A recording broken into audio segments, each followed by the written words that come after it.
แสนวุ่นวายมากมายปัญหามันรุกคนมีแต่ทุกข์ทวีทุกวี่ทุกวันทุกข์ทางกายและใจข้อหนึ่งฟังไว้เอาไปปรุงปรับแบ่งปันคำสอนมีมาทุกขเวทนาดื้อรั้นทุกหยาบเหนือฉันคือทุกขเวทนาข้อสองความทุกข์เรียกทุกขลักษณะทุกจริงจริงนะหรือทุกครั้งนั้นแลนาสภาพไม่คงที่เปลี่ยนไปตลอดเวลาอะระหังสัมมาสัมพุทโธภะคะวะพุทธังภะคะวันตังอะภิวาเทมิสวากาโตภะคะวะตาธัมโมธัมมังนัมมาสามิสุปฏิปันโนภะคะวะโตสาวกสังโฆสังฆังนะมามินะโมตัสสะภะคะวะโตอะระหะโตสัมมาสัมพุทธัสสะนะโมตัสสะภะคะวะโตอะระหะโตสัมมาสัมพุทธัสสะนะโมตัสสะภะคะวะโตอะระหะโตสัมมาสัมพุทธัสสะสัมมาสัมพุทธมัตโตลังสัสสะธัมมกานุตตมังอภิวาทิยาภาติสังอภิธรรมัตถสังฆังตถาวุตตาภิธรรมัตถาจตุธาปรมัตถโตจิตังเจตสิกังรูปังนิพพานามิติสัพพทังขอกราบนมัสการพระมหาเถระพระสังฆาธิการพระเถรานุเถระและขอสวัสดีท่านผู้ฟังและผู้ชมทุกท่านที่ติดตามในรายการพระไตรปิฎกลอยฟ้าในเนื้อหาของพระอภิธรรมนะครับครั้งนี้ก็เป็นครั้งที่68นะครับในสมุจจยสังคหะนะเราก็ยังอยู่ในธรรมหมวดที่1ในเรื่องของอกุศลสังคหะนะครับก็ยังอยู่ในเรื่องของนิวรณ์6นะครับนิวรณ์6ที่มาในพระอภิธรรมนะถ้าเป็นในพระสูตรก็จะเป็นนิวรณ์5นะครับเราก็ยังนำเอาพระสูตรเนี่ยมาศึกษาพร้อมกับพระอภิธรรมนะก่อนอื่นเราก็มาทบทวนในเรื่องของนิวรณ์6ก่อนนะครับทบทวนในเรื่องขององค์ธรรมต่างๆนะนิวรณ์6นะครับนิวรณ์6นิวรณ์6ก็มีกรรมฉันทานิวรณ์ธรรมชาติที่เป็นเครื่องกั้นความดีนะคือความพอใจในกรรมคุณอารมณ์นะองค์ธรรมได้แก่โลภะเจตสิกที่อยู่ในโลภะมูลจิต8 2. พยาปาทานิวรณ์ธรรมชาติที่เป็นเครื่องกั้นความดีคือความโกรธองค์ธรรมก็ได้แก่โทสะเจตสิกที่อยู่ในโทสะมูลจิต2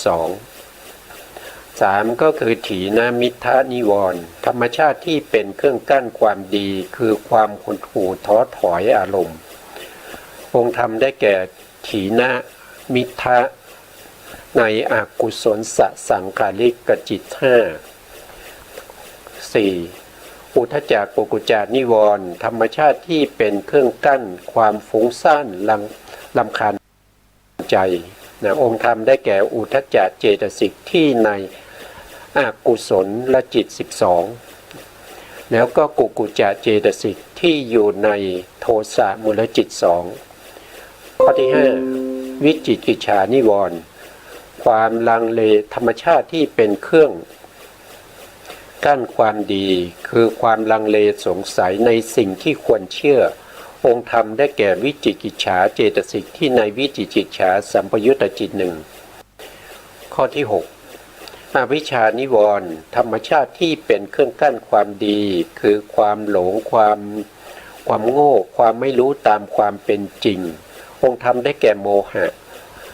ในอกุศลจิต12รวมองค์ธรรมแล้วก็จะมีอยู่8องค์ด้วยกันนะครับมีข้อธรรมอยู่6แต่มีองค์ธรรม8นะครับเพราะว่าทีนามิทะนี้ข้อที่3นะก็มีองค์ธรรมอยู่2ก็คือทีนาเจตสิกกับมิทัศเจตสิกส่วนข้อที่4ก็มีองค์ธรรมอยู่2นั่นก็คืออุทธัจจะเจตสิกกับกุกุจจะเจตสิกนะครับทีนี้เราไป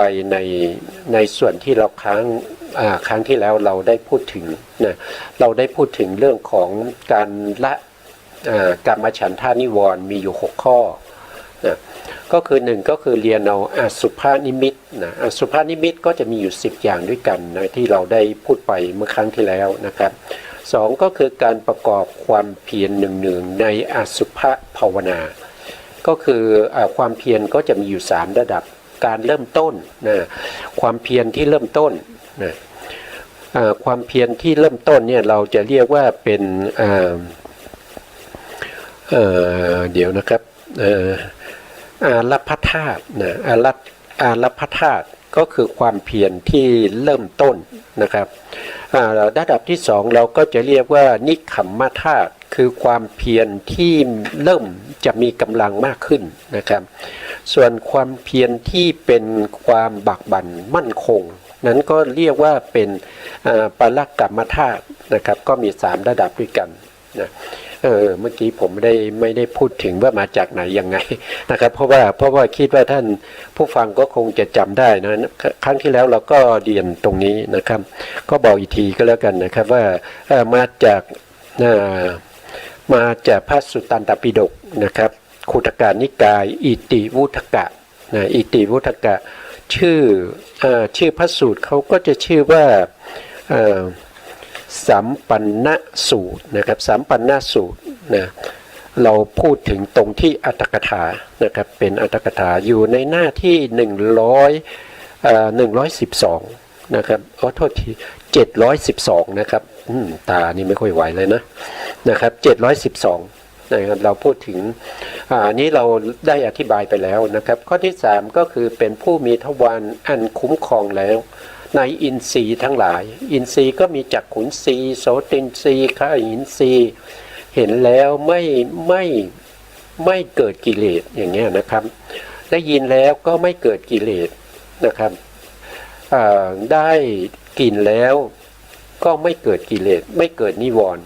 นะได้ลิ้มรสแล้วก็ไม่เกิดกัมมฉันทานิวรณ์นะครับได้กระทบสัมผัสแล้วก็ไม่เกิดนิวรณ์นะครับหรือว่าคิดนึกทางใจไปในอารมณ์ที่เป็นกามธรรมทั้งหลายนะครับก็ไม่เกิดกิเลสนะครับก็คือกรรมละสามารถที่จะละกัมมฉันทานิวรณ์ได้นะครับต่อไปข้อที่4ก็คือความเป็นผู้รู้ประมาณในการบริโภคนะครับก็คือโภชเนมตัญยุตานั่นเองนะครับอันนี้ก็ได้อธิบายไปแล้วว่าถ้าเราทานอาหารหรือฉันอาหารเนี่ยก่อนที่เราจะอิ่มประมาณ 4-5 คำเนี่ยพระพุทธองค์ทรงให้เราไม่ต้องฉันต่อนะครับให้ดื่มน้ำแทนนะครับเพื่อที่จะไม่ให้เกิดความนิวรณ์ไม่ให้เกิดนิวรณ์นะครับอันนี้ก็เป็นสุภานิมิตนะถ้าเรา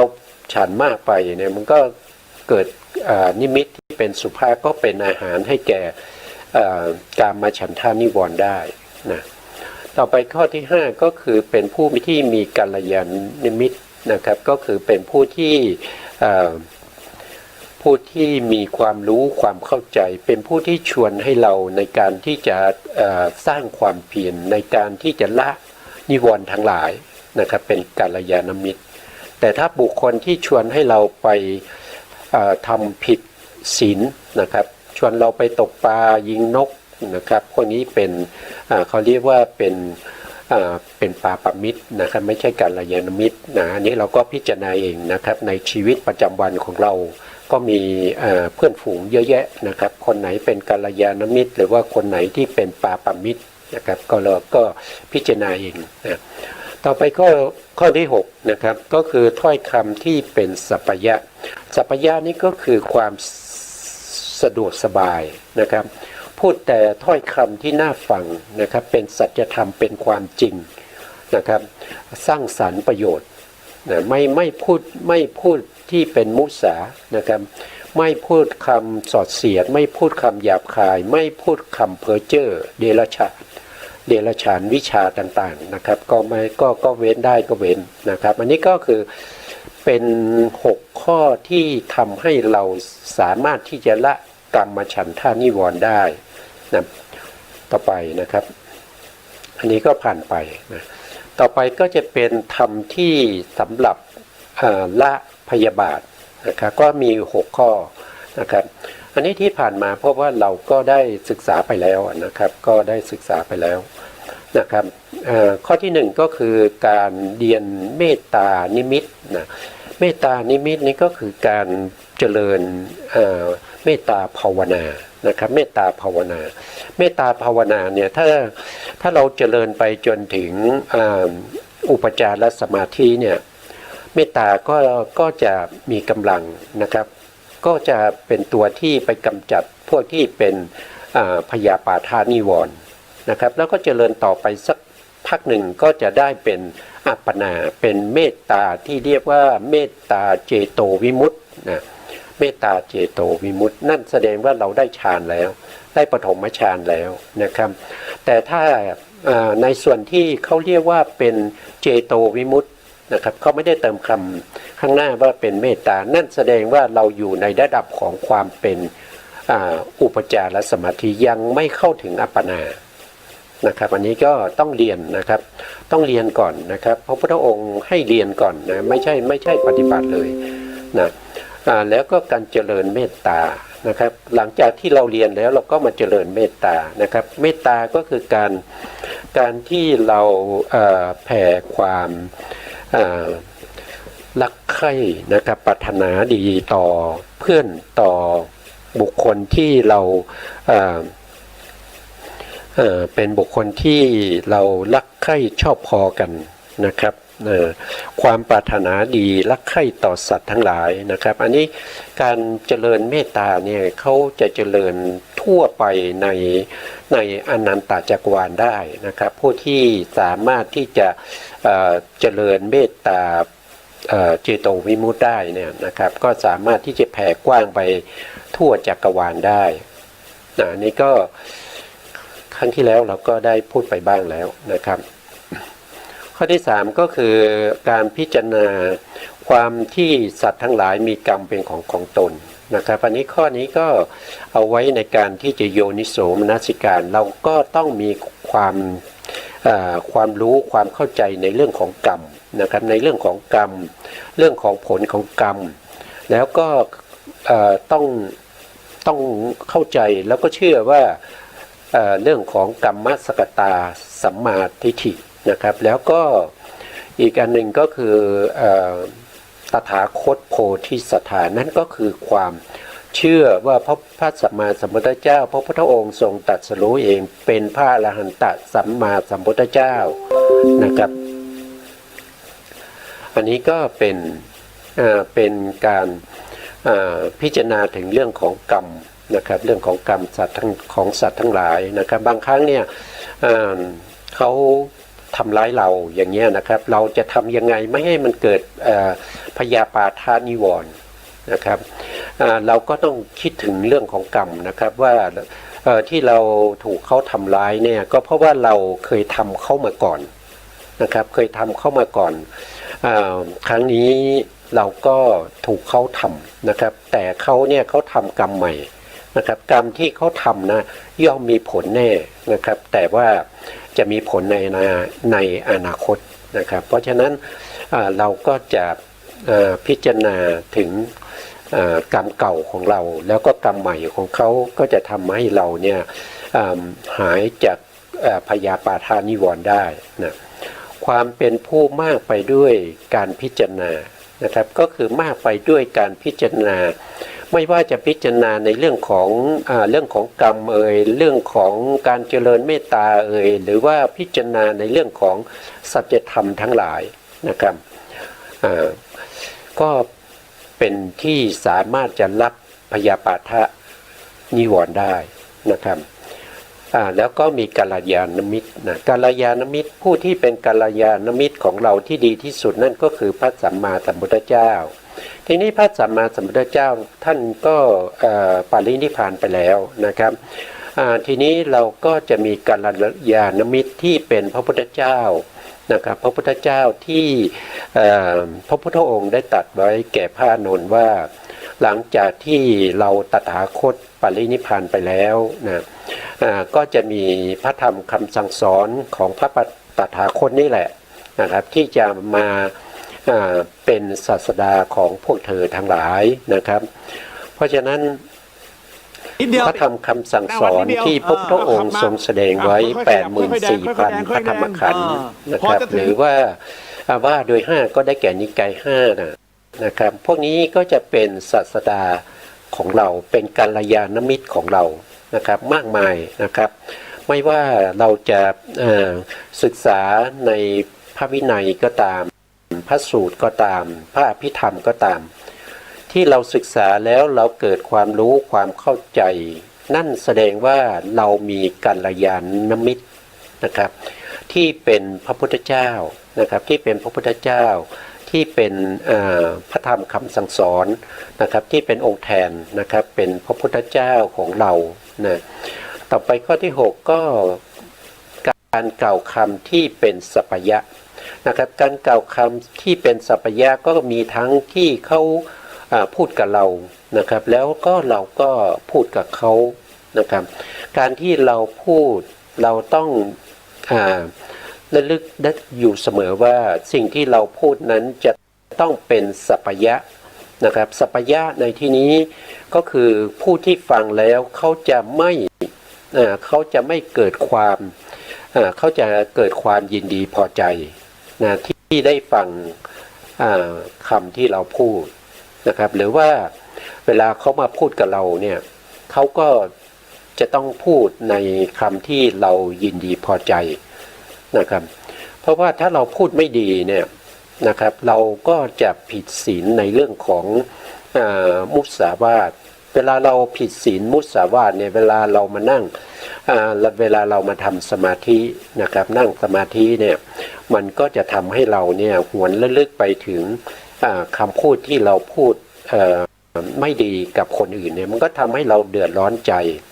เมื่อเราเดือดร้อนใจเนี่ยปาโมทย์ก็จะไม่เกิดนะครับเมื่อปาโมทย์ไม่เกิดปิติก็จะไม่มาสุขก็จะไม่มาสมาธิก็จะไม่เกิดนะครับเพราะฉะนั้นคำพูดของเราเนี่ยที่เราจะพูดกับใครเนี่ยเราต้องระวังด้วยนะครับพูดไปแล้วให้เขาสบายใจนะครับเพื่อที่เราเวลาเราปฏิบัติเนี่ยเราก็สิ่งเหล่านี้ก็จะไม่ได้มาเป็นนิวรณ์มากั้นนะครับคือเราผิดศีลน่ะมันก็จะทำให้เราเนี่ยระลึกถึงแล้วก็ทำให้เราไม่สบายใจนะครับปาโมทย์ไม่เกิดนะครับปิติก็ไม่เกิดสุขก็จะไม่เกิดนะครับสมาธิก็จะไม่เกิดนะแต่ถ้าเรากล่าวคำดีๆนะครับแล้วก็ไม่ทะเลาะกับใครนะครับอย่างนี้เนี่ยจะทำให้เราเนี่ยมีจิตใจที่สบายนะครับไม่เดือดร้อนใจนะครับเมื่อไม่เดือดร้อนใจปาโมทย์ก็จะเกิดเมื่อมีปาโมทย์ก็จะมีปิติเมื่อมีปิติก็จะมีสุขเมื่อมีสุขก็ใกล้ต่อสมาธินะครับสมาธิก็จะมานะครับเมื่อสมาธิมาเราถ้ามาจนได้สมาธิที่เป็นอุปจารสมาธิเราจะพิจารณารูปนามโดยความเป็นวิปัสสนาก็ได้หรือว่าเราจะเจริญสมาธิต่อไปให้ได้ฌานก็แล้วแต่เรานะครับอันนี้ก็พูดถึงการละ ในเรื่องของพยาปาทานิวรณ์นะครับต่อไปนะครับต่อไปก็คือทำสำหรับการละถีนามิทะนะครับก็มีอยู่6ข้อเหมือนกันนะครับใน6ข้อนี้นะครับข้อที่1ก็คือการบริโภคโภชนะก็คือบริโภคอาหารนะครับที่เหลือ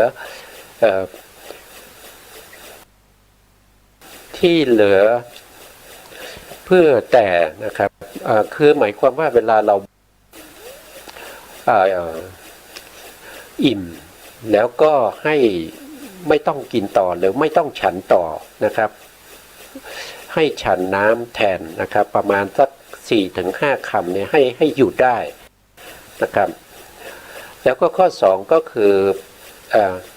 ข้อ1การที่เราฉันอาหารที่มากเกินไปเนี่ยมันจะทำให้เราเนี่ยเมาอาหารนะครับแล้วก็ทำให้เราเนี่ยง่วงเหงาหานอนได้ง่ายถีนมิทะก็เข้าครอบงำเราได้ง่ายในขณะที่เราเจริญในเรื่องของสมาธิหรือวิปัสสนานะครับอันนี้ก็ต้องระวังเรื่องของอาหารอย่าฉันอาหารมากเกินไปนะครับอย่าบริโภคอาหารมากเกินไปนะครับให้พอประมาณนะครับให้รู้ว่าอาหารที่เราฉันไปเนี่ยพอประมาณก็คือให้กายนี้มันตั้งอยู่ทรงอยู่ได้นะครับไม่มีทุกขเวทนาคือความหิวเนี่ยมาบีบคั้นเราในขณะที่เราปฏิบัติธรรมเพราะว่าเวลาเราฉันอาหารเพียงครั้งเดียววันละครั้งเนี่ยก่อนเที่ยงเนี่ยเราต้องรู้ประมาณว่าเราจะฉันขนาดไหนที่จะเป็นสิ่งที่เอื้อประโยชน์ในการที่จะประพฤติพรหมจรรย์อันนี้ก็แต่ละท่านไม่เหมือนกันนะบางท่านก็อาจจะฉันมากนะแต่มันคือพูดง่ายๆว่ากระเพาะของแต่ละท่านนี่ไม่เหมือนกันนะครับบางท่านก็กระเพาะเขาจะใหญ่บางท่านก็กระเพาะไม่เท่าไหร่อย่างเงี้ยเราต้องรู้ตัวเราเองนะครับไม่ใช่ไปดูเพื่อนหรือว่าเป็นสหธรรมิกนะครับที่กำลังประพฤติปฏิบัติธรรมกับเราว่าเขาทานไปเท่าไหร่เราไปทานตามเขาเนี่ยไม่ได้นะครับเราต้องดูตัวเราเองนะครับพิจารณาตัวเราเองนะครับให้พอประมาณนะข้อที่2ก็คือการผัดเปลี่ยนอิริยาบถนะครับเวลาที่เรานั่งนานๆเนี่ยชั่วโมง2ชั่วโมงเนี่ยเราต้องมีการเปลี่ยนอิริยาบถนั่นก็คืออาจจะลุกขึ้นเข้าห้องน้ำนะเข้าห้องน้ำบ้างหรือว่าอาจจะเดินจงกรมนะครับเดินจงกรมเดินไปเดินมาผัดเปลี่ยนอิริยาบถนะครับเพราะว่านั่งมานานนะก็ขึ้นอยู่กับแต่ละท่านนะครับแต่ละท่านว่าท่านจะเจริญในเรื่องของวิปัสสนาหรือว่าจะเจริญในเรื่องของสมถะนะครับถ้าเจริญเรื่องของสมถะเนี่ยบางท่านนี้อาจจะนั่งได้นานนะครับอาจจะนั่งเป็น3ชั่วโมงได้นะ2ชั่วโมง3ชั่วโมงนั่งได้อยู่นะครับเพราะว่ามีสมาธินะครับเข้าถึงอุปจารสมาธิหรือว่าอาจจะเข้าถึงฌานก็แต่ละท่านก็รู้ตัวเองนะครับเพราะว่าเราไม่สามารถบอกได้ว่าคนไหนได้ฌานหรือว่าคนไหนได้แค่คณิกะสมาธิหรือว่าอุปจารสมาธินี่ก็ขึ้นอยู่กับท่านเองนะครับว่าท่านต้องรู้ว่าท่านได้สมาธิระดับไหนนะครับเพราะว่าไม่มีใครบอกได้ครับนะครับเพราะว่าเราไม่ได้เจโตปริยญาณนะครับไม่สามารถที่จะไปดูวาระจิตของท่านได้นะครับแล้วก็อาจารย์ที่เป็นผู้ที่เป็นวิปัสสนาจารย์ก็เช่นเดียวกันท่านไม่ในปัจจุบันเนี่ยนะครับก็มันพูดยังไง 90% นะครับไ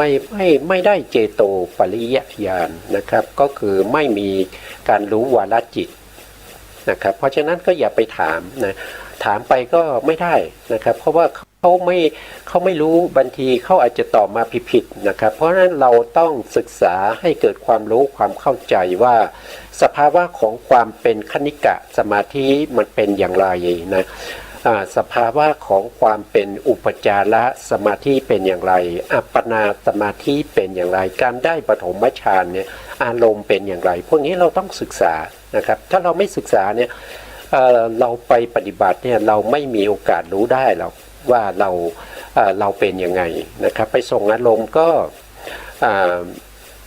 ถ้าอาจารย์ที่เป็นวิปัสสนาที่ท่านเคยผ่านมาเนี่ยท่านอาจจะรู้นะครับบางท่านเนี่ยไม่เคยผ่านมาเนี่ยเขาไม่รู้หรอกนะครับไม่รู้นะเพราะฉะนั้นก็อยู่ที่เรานะครับต่อไปในข้อที่3นะครับที่จะละถีนมิทธนิวรณ์นะครับก็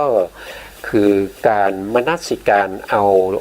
โลกสัญญานะโลกสัญญาอันนี้ก็คือแสงสว่างนะครับอโลกานี่ก็คือแสงสว่างนะครับบางครั้งเนี่ยเราปฏิบัติธรรมเนี่ยมันง่วงนะครับมันเกิดอาการง่วงขึ้นมาเนี่ยเราต้องน้อมใจไปสู่สิ่งที่เป็นแสงสว่างนะครับอย่างเช่นในเวลากลางคืนในยุคก่อนๆเขาก็จะน้อมไปสู่แสงของพระจันทร์ในวันเดือนเพ็ญนะครับแต่ปัจจุบันนี้เราก็น้อมไปในแสงสว่างที่มาจากหลอดไฟฟ้า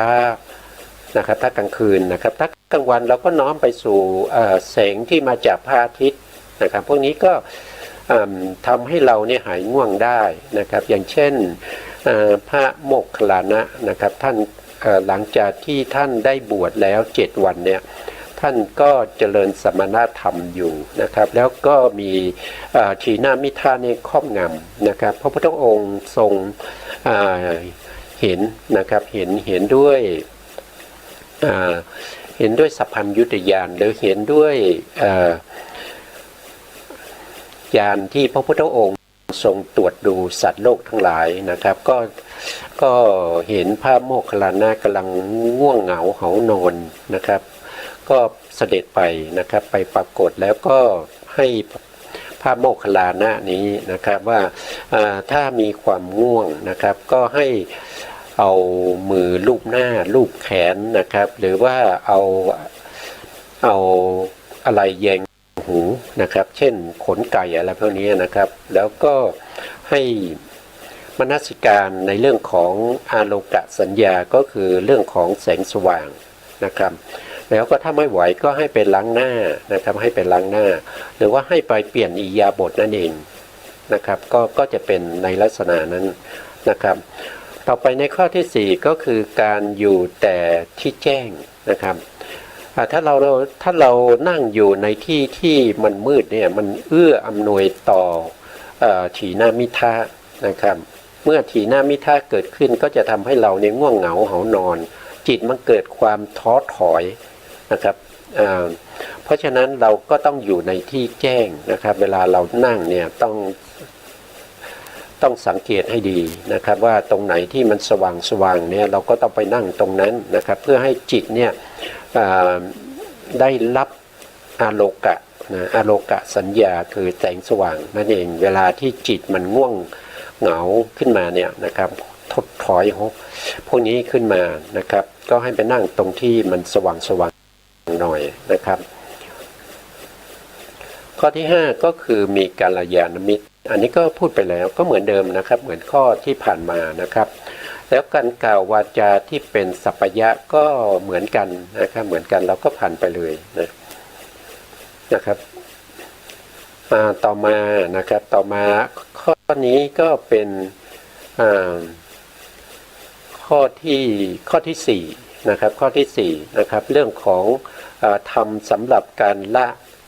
อุทธัจจะกุกุจจะนิวรณ์นะครับมีอยู่6ข้อเหมือนกันนะครับอันนี้ก็ข้อที่1ก็คือต้องเป็นบุคคลที่เป็นพหูสูตรพหูสูตรคืออะไรก็คือเป็นบุคคลที่ได้ยินได้ฟังมามากได้ยินได้ฟังมากนะครับแล้วก็ได้ศึกษาได้อ่านพระไตรปิฎกนะครับมามากนะครับสามารถที่จะทรงจำเอาไว้ได้นะครับไม่ใช่ว่าได้ยินได้ฟังมากก็จริงนะครับไปฟังธรรมทุกวันแต่ว่าถามว่าวันนี้พระอาจารย์ท่านแสดงธรรมอะไรมีเนื้อหายังไง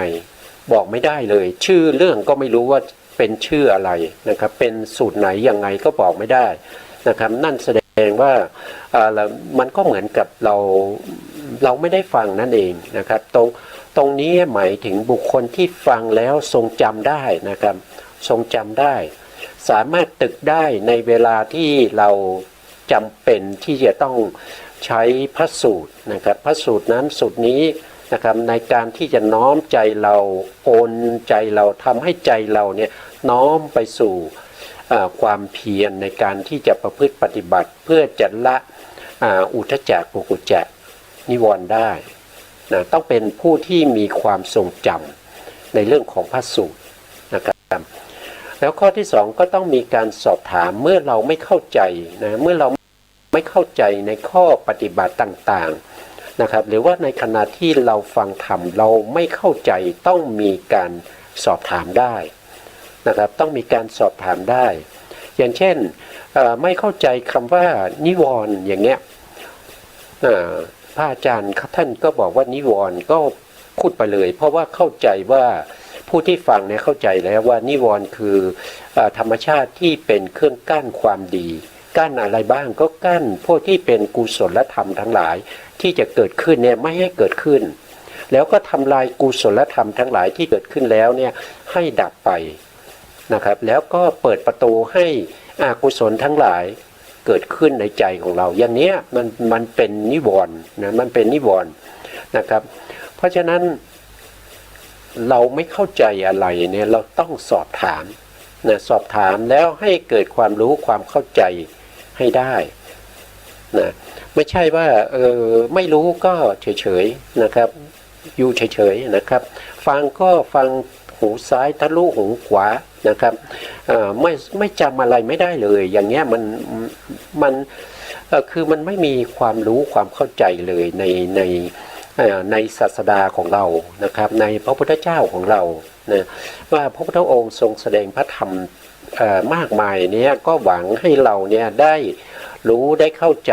นะครับได้ฟังแล้วได้ทรงจำเอาไว้นะครับเอาไว้เป็นอะไรก็คือเอาไว้เป็นข้อมูลในเรื่องของโยนิโสมนสิการก็ได้เราก็น้อมไปในพระสูตรต่างๆนะครับว่าเหตุการณ์นี้ที่เราได้พบเจอเนี่ย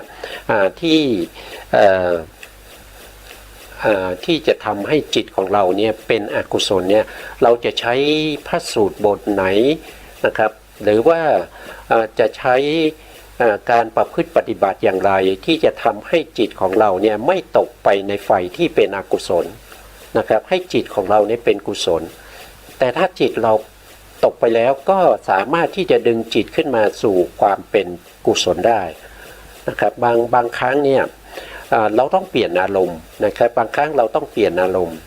บางครั้งเนี่ยอารมณ์ที่เป็นอกุศลนี่มันแรงนะครับมันแรง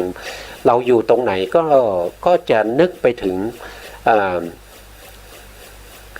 คำพูดการกระทำต่างๆที่เราทำไว้นะครับที่มันเป็นอกุศลเนี่ยมันก็ทำให้เราเนี่ยเกิดความฟุ้งซ่านเมื่อเกิดความฟุ้งซ่านไปเนี่ย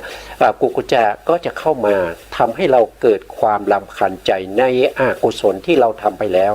ไม่ว่าจะเป็นคำพูดก็ตามเป็นทางกายก็ตามนะครับวาจาก็ตามกายก็ตามที่เราทำไปไม่ดีเนี่ยเราก็ต้องเปลี่ยนอารมณ์หรือย้ายสถานที่นะครับให้ระลึกถึงพระสูตรที่เราจำได้แล้วก็คล่องนะครับนึกถึงพระสูตรนั้นแต่ถ้าเราไม่สามารถนึกอะไรได้เนี่ยมันจะช่วยเราไม่ได้นะครับจิตของเราเนี่ยมันโดนอกุศลเนี่ยเล่นงานนะครับอุทธัจจะเนี่ยความฟุ้งซ่านไปในอารมณ์ที่เป็นอธิปดีอารมณ์ที่เข้ามาจรเข้ามาเนี่ยเราก็จะไปกับความฟุ้งซ่านนั้นดีไม่ดีเราก็ไปเป็นตัวฟุ้งซ่านนั้นนะครับเมื่อฟุ้งไปพบอารมณ์ที่ไม่ดีก็เปลี่ยนเป็นความไม่พอใจเป็นกุกุจจะขึ้นมาอย่างเนี้ยมันก็ใช้ไม่ได้นะครับเพราะฉะนั้นเราต้องจำพระสูตรไว้ต้องมีการสอบถามให้เกิดความรู้ความเข้าใจในการที่เราจะใช้เป็นโยนิโสมนสิการหรือว่าจะเปลี่ยนเป็นอารมณ์นะครับแต่ถ้าเรา สุดท้ายแล้วเราทำอะไรไม่ไหวเนี่ยนะครับมีทางเดียวนะครับก็คือต้องเลิกนั่งสมาธิแล้วก็ไปเอาหนังสือสวดมนต์นะครับหนังสือสวดมนต์ที่มีบทสวดมนต์นะนั่งสวดมนต์เลยนะครับนั่งสวดเลยนะครับสวดพุทธคุณก็ได้นะครับสวดพุทธคุณก็ได้ธรรมคุณก็ได้สังฆคุณก็ได้นะครับหรือว่าจะสวดในเรื่องของคุณของพระรัตนตรัยก็ได้หรือว่าสวดอิติปิโสก็ได้ก็สวดไปนะครับเพื่อจะกำจัดเสียซึ่งนิวรณ์ที่เป็นอุทธัจจะกุกุจจะนิวรณ์เนี่ยที่มันรบกวนเราที่มีกำลังเนี่ยรบกวนเราจนเราไม่สามารถที่จะนั่งให้จิตเนี่ยสงบได้เราก็ต้องทำอย่างนั้นนะครับเราก็ต้องสวดมนต์นะต้องสวดมนต์สวดไปสวดมาสักพักหนึ่งก็จะดีนะครับเมื่อดีขึ้นก็นั่งต่อนะครับนั่งต่อเลยนะก็จะทำอย่างนี้นะครับเพราะฉะนั้นถ้าเราไม่ทำอย่างนี้เนี่ยถ้าเราฟุ้งก็ปล่อยมาฟุ้งไปเนี่ยเราพยายามที่จะเปลี่ยนอารมณ์พยายามที่จะใช้พระสูตรต่างๆแล้วจะพยายามที่จะมีโยนิโสมนสิการแล้วแต่ไม่สามารถที่จะทำให้อุทธัจจะกุกุจจะนี่มันสงบได้เราต้องไปสวดมนต์นะครับต้องทำอย่างนี้นะครับต้องเปลี่ยนอิริยาบถไปทำอย่างอื่นนะครับแต่สิ่งนั้นจะต้องเป็นกุศลนะต้องเป็นกุศลนะครับหรือว่าถ้าเราถ้ามีเพื่อนสหธรรมิกนะครับก็ไปสนทนาธรรมกับเขาก็ได้นะครับหรือว่าไปพูดคุยในเรื่องของอุทธัจจะกุกุจจะที่เป็นนิวรณ์เนี้ยพูดในส่วนที่มีความเห็นในการที่จะละนิวรณ์นะครับว่าจะทำยังไงเราจะละนิวรณ์นี้ได้อารมณ์มันแรงเหลือเกินนะครับมันทำให้เราเนี่ยไม่ทำสมาธิไม่ได้จิตไม่สงบจะทำยังไงให้สงบได้เราก็ต้องไปพูดคุยกับผู้ที่มีความรู้ผู้ที่ปฏิบัติธรรมมานานเป็นครูบาอาจารย์นะครับก็ไปถามท่านนะครับท่านก็จะให้อุบายมานะแต่ผมจะสวดมนต์เลยนะครับถ้าอุทธัจจะกุกุจจะมีกำลังมากเนี่ยผมก็จะ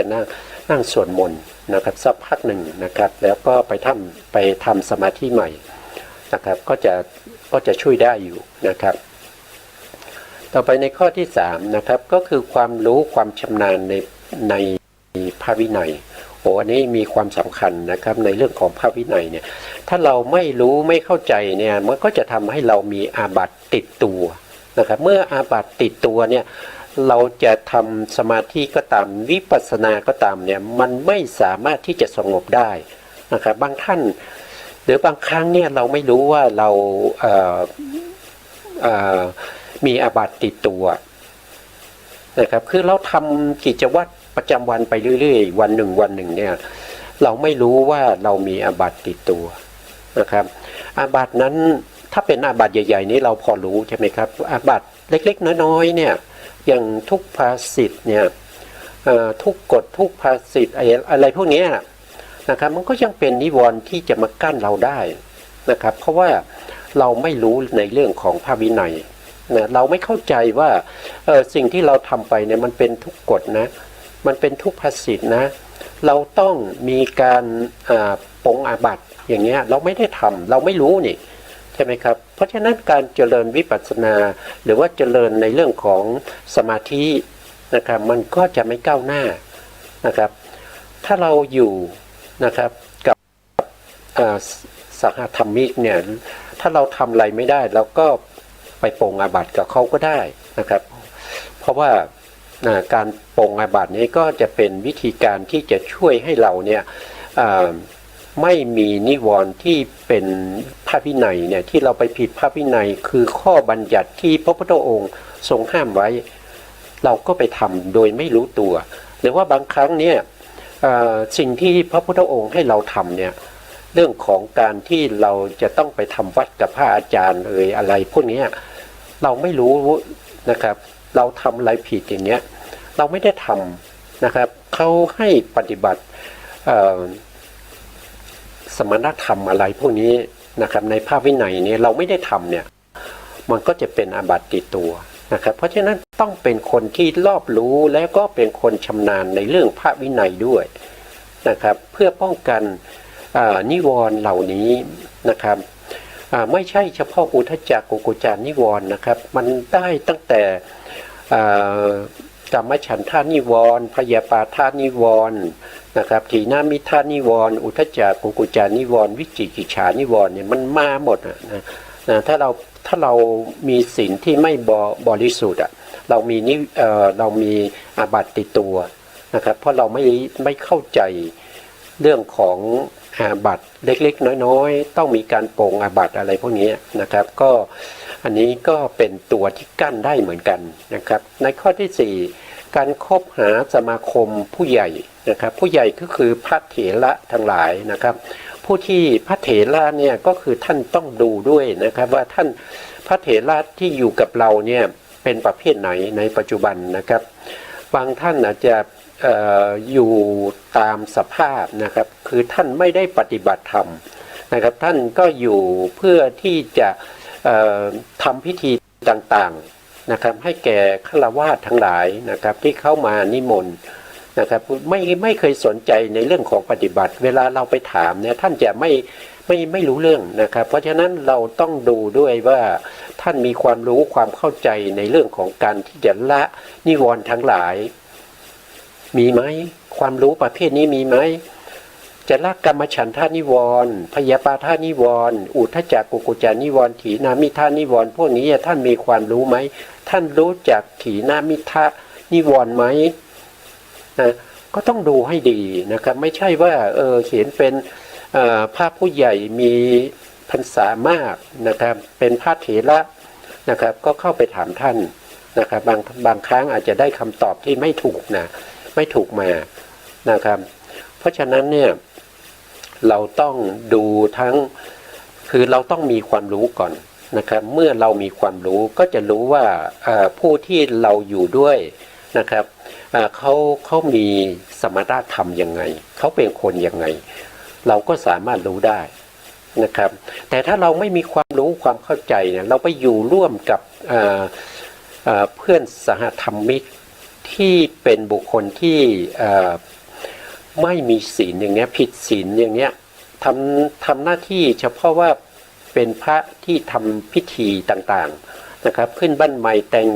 งานศพอะไรพวกนี้มันก็ไม่สามารถที่จะละนิวรณ์ได้นะครับอันนี้เราต้องดูด้วยนะครับไม่ใช่ว่าเห็นเป็นพระผู้ใหญ่แล้วก็ไปคบหาสมาคมกับท่านเลยดีไม่ดีท่านจะเป็นปาปามิตรพาเราไปผิดศีลนะพาเราไปผิดศีลนะครับอย่างเช่นในสมัยพุทธกาลเนี่ยมีผู้ที่ฟังธรรมแล้วเกิดมีศรัทธามากมายนะครับแล้วก็มาขอบวชพระพุทธองค์ก็บอกว่าคุณอายุยังไม่พ้นนิติภาวะพูดงั้นนะครับก็เลยถามว่าขออนุญาตพ่อแม่แล้วยังนะครับท่านก็บอกว่ายังไม่ได้ขอนะครับฟังธรรมแล้วเกิดศรัทธาก็จะขอบวชพระพุทธองค์ก็อย่างนั้นไม่เป็นไรก็กลับไปขออนุญาตผู้ใหญ่ก่อนนะครับท่านก็กลับไปขออนุญาตพ่อแม่ก็ไม่ยอมให้บวชนะเพราะว่าท่านเป็นเศรษฐีแล้วก็มีบุตรอยู่คนเดียวนะครับมีบุตรอยู่คนเดียวท่านก็บอกชื่อก่อนก็ได้นะครับก็คือพระสุทินนะพระสุทินเนี่ยซึ่งเป็นต้นบัญญัติในเรื่องของการเสพเมถุนนะพระสุทินนะครับเป็นผู้ที่มีศรัทธานะครับยอมตายนะถ้าไม่ได้บวชเนี่ยนะครับประท้วงด้วยการอดอาหารนะครับอดอาหารจนผอมซีดนะครับเพื่อนของพระสุทินท่านมาเยี่ยมแล้วก็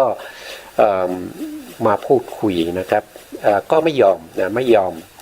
จะขอบวชอย่างเดียวนะครับก็เพื่อนเขาก็พิจารณาดูแล้วว่าถ้าปล่อยไว้อย่างนี้เนี่ยเพื่อนเราจะต้องตายแน่นอนนะครับก็เลยไปคุยกับพ่อแม่ว่าท่านอยากจะเห็นลูกของท่านมีอายุต่อไปไหมถ้าอยากจะเห็นลูกของท่านมีอายุต่อไปก็ควรจะอนุญาตให้เขาไปบวชได้นะครับเพราะว่าถ้าเขาบวชเราก็ยังเห็นเขาอยู่นะครับเราก็ยังสามารถที่จะไปถวายทานกับเขาได้นะก็จะเห็นเขาได้อยู่แต่ถ้าอย่างนี้เนี่ยไม่เกิน3 วัน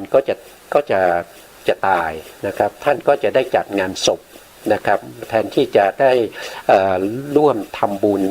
ในงานบวชก็เป็นงานศพนะพ่อแม่ปรึกษากันแล้วก็ยินยอมนะครับยินยอมให้บวชนะพระสุทินก็ได้บวชนะครับพระสุทินนี้เขามีภรรยาแล้วนะเพราะว่าคนสมัยเมื่อพุทธกาลเนี่ยบางคนเนี่ยนะครับ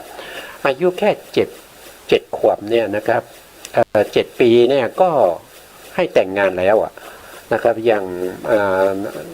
น้องพระสารีบุตรหรือเปล่านะครับที่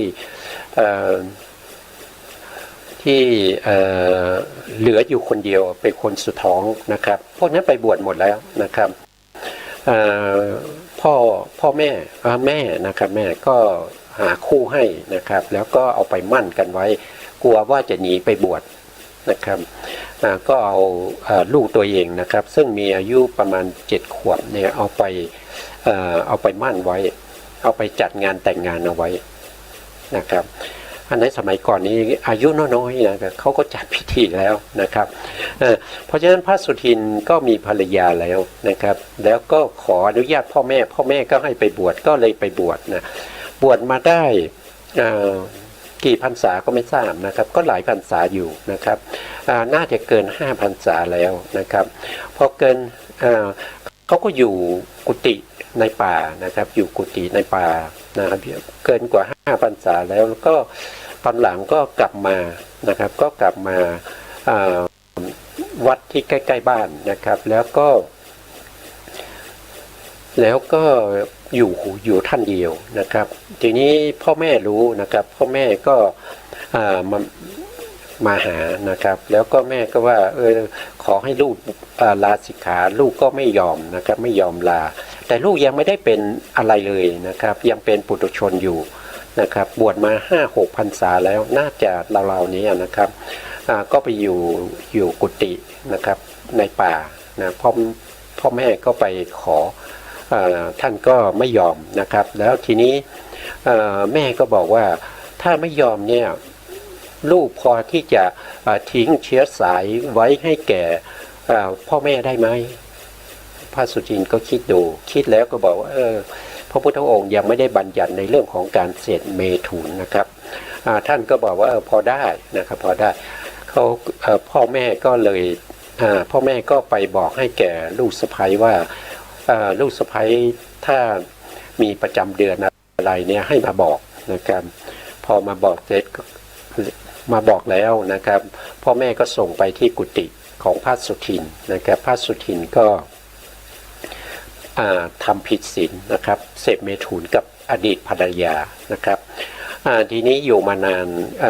ภรรยาก็ตั้งครรภ์นะครับแล้วก็คลอดบุตรนะพระสุทินก็มานึกได้ว่าเราคือผมจะเล่าผิดไปนิดหนึ่งนะครับคือเพื่อนฝูงที่บวชด้วยกันเนี่ยก็เห็นอดีตภรรยาในมีท้องก็เลยมาสอบถามพระสุทินพระสุทินก็เลยบอกนะครับพอบอกแล้วเนี่ยมันก็มีความไม่สบายใจนะครับเขาก็ลือกันไปในพระภิกษุทั้งหลายนะครับแล้วพระพุทธองค์ก็เรียกหาพระสุทินนะครับแล้วก็พระสุทินก็ไปเข้าเฝ้าพระพุทธองค์ก็ตำหนินะครับว่าเป็นโมฆะบุรุษนะครับทำไมทำอย่างนี้นะครับแล้วก็พระพุทธองค์ไม่ได้ให้พระสุทินเนี่ยลาสิกขานะครับสมัยนั้นยังไม่ได้บัญญัติในเรื่องของปาราชิกในการเสพเมถุนนะครับพระสุทินก็บวชอยู่นะครับแต่ว่าเจริญสมณธรรมไม่ได้นะครับแล้วก็ตลอดชีวิตนี่ก็ไม่ได้ไม่ได้เป็นพระอริยะแต่อุปนิสัยนี่เขามีนะครับเขามีจะได้เป็นพระอริยะอยู่นะครับแต่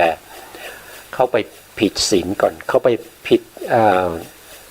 ไปเสพเมถุนนะครับซึ่งเป็นศีลที่เราเรียกว่าเป็นปาราชิกเลยนะครับแต่พระพุทธองค์ไม่ได้ให้พระสุทินในลาสิกขาเพราะว่าเป็นต้นบัญญัตินะพระสุทินบวชจนตายก็ไม่ได้เป็นโสดาบัน นะครับเพราะอะไรก็เพราะว่าพระสุทินเนี่ยมีปาปามิตรนะครับมีปาปามิตรนะครับไม่ได้มีกัลยาณมิตรเลยนะปาปามิตรของเขาคือใครก็คือแม่เขานั่นเองนะครับที่เป็นปาปามิตรนะครับเอาอดีตภรรยามาให้นะครับแล้วก็ทำให้เขาต้องผิดศีลนะครับทำให้เขาต้องอาบัตินะครับปาราชิกนะครับเขาก็ไม่รู้จะทำยังไงนะครับตลอดชีวิตก็บวชก็ไม่ได้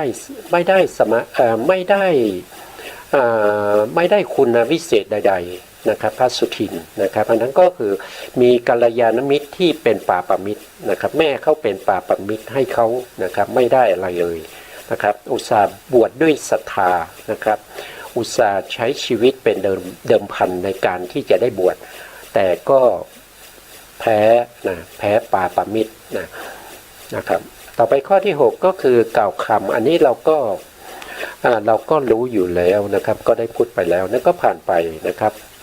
ต่อไปเหลืออีกข้อหนึ่งนะครับข้อสุดท้ายนะครับก็คือทำสำหรับการละวิจิกิจฉานิวรณ์นะครับก็คือมี6ข้อเหมือนกันนะหนึ่งก็คือความเป็นผู้มีพหูสูตรนะครับก็คือเป็นผู้ที่ได้ยินได้ฟังมามากแล้วทรงจำได้พระธรรมที่ฟังเนี่ยทรงจำได้นะครับแล้วก็ไม่ติดใจสงสัยเลยไม่มีอะไรที่จะสงสัยต้องเป็นคนแบบนั้นนะครับแต่ถ้าเราสงสัยเนี่ยเราต้องมีการซักถามในข้อที่2นะครับถ้าไม่ซักถามเนี่ยก็จะเป็นวิจิกิจฉานิวรณ์นะคอยกั้นคุณงามความดีที่เราจะทำนะเพราะฉะนั้นถ้าเราฟังธรรมแล้วเราสงสัยเราต้องถามนะเราต้องถาม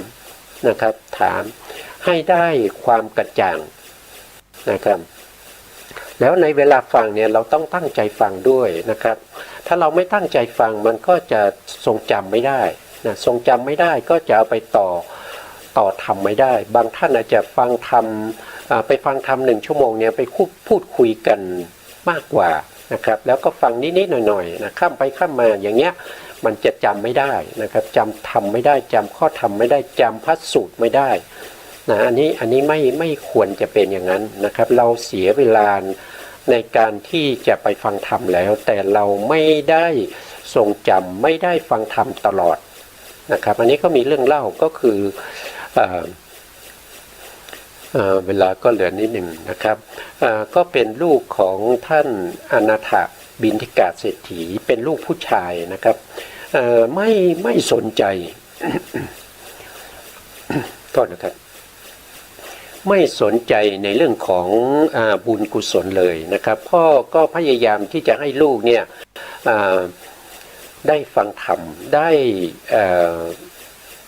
เปลี่ยนจากบุคคลที่เป็นปุถุชนมาเป็นพระอริยะนะครับไม่รู้จะทำยังไงมีอยู่พอนึกได้เรื่องหนึ่งนะครับท่านก็เลยบอกว่าลูกไปฟังธรรมที่วัดนะครับเป็นวันอุโบสถนะครับให้ไปฟังธรรมที่วัด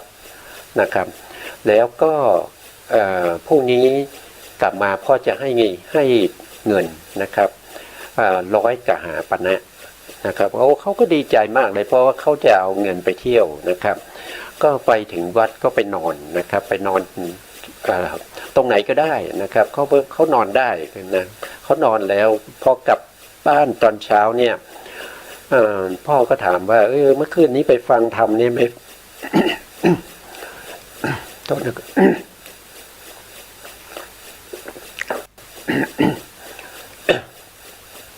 เมื่อคืนนี้ที่ไปฟังธรรมเนี่ย ไปฟังธรรมเรื่องอะไรนะครับแล้วก็มีเนื้อหาอย่างไรก็ไม่สามารถที่จะบอกพ่อได้นะครับเขาก็บอกว่าไม่ต้องมาถามนะครับข้าวก็ไม่กินนะครับเอาเงินมานะเอาเงินมา100 กหาปณะนะครับก็เราจะเอาเงินอย่างเดียวนะเขาจะเอาเงินอย่างเดียวนะครับเมื่อพอถึงวันพระมานะครับพ่อก็บอกว่าครั้งนี้ลูกไปฟังธรรมนะแล้วก็จำพระธรรมมาให้พ่อนะครับมาบอกพ่อได้นะจำธรรมมา พ่อได้พ่อจะให้1,000 กหาปณะทีนี้ก็ดีใจนะครับก็ไปฟังธรรมฟังธรรมเนี่ยแค่บทเดียวได้อยู่แล้วเพราะว่าเขาเป็นคนที่จำได้ดีนะครับคืนนั้นพระพุทธองค์ทรงแสดงธรรมแล้วก็รู้ว่าบุตรของอนาถาบิณฑิกาเศรษฐีเนี่ยมาฟังธรรมด้วยนะครับแล้วก็พระพุทธองค์ก็เนรมิตให้เขาเนี่ยจำพระธรรมไม่ได้เลยนะเขาก็นั่งฟังนะครับฟังไปฟังมาก็นึกเขาจำไม่ได้นะครับฟังจนใกล้จะสว่างนะครับเขาถึงจะจำได้พระพุทธองค์ถึงจะคลายมนต์ให้เขาจำได้นะเขาก็จำได้ตอนใกล้สว่างแล้วนะครับพระพุทธองค์ก็ให้เขาเนี่ยอุ้มบาตรนะครับเพราะว่าวันนี้จะไปบ้านของอนาถาบิณฑิกาเศรษฐีนิมนต์ไว้นะครับก็ไปบิณฑบาตไปฉันที่บ้านนะครับก็ให้ลูกของอนาถาเนี่ยอุ้มบาตรไปด้วยนะครับพอไปถึงบ้านนะครับเศรษฐีก็ออกมาก็เห็นลูกของตัวเองอุ้มบาตรมาก็เกิดความดีใจนะอุ้มบาตรของพระพุทธองค์มานะครับพอเข้าไปใกล้ก็เอาเงิน 1,000 บาทเนี่ยให้บุตรนะบุตรก็ตอนนี้เป็นโสดาบันแล้วฟังธรรมแล้วก็เป็นโสดาบันแล้วเขาก็ไม่รับเงินนะครับเขาก็อายพระพุทธองค์นะครับพระพุทธองค์ก็ว่าตอนนี้เนี่ยเขาได้เป็นพระอริยะแล้วเขาไม่เห็นความสำคัญของเงินแล้วนะครับอย่าไปให้เขาเลยนะครับเขาเป็นโสดาบันแล้วนี่พระพุทธองค์รับรองนะครับเขาก็อยู่ปฏิบัตินะครับอยู่ดูแลการฉันของพระภิกษุทั้งหลายนะครับก็ดูแลคอย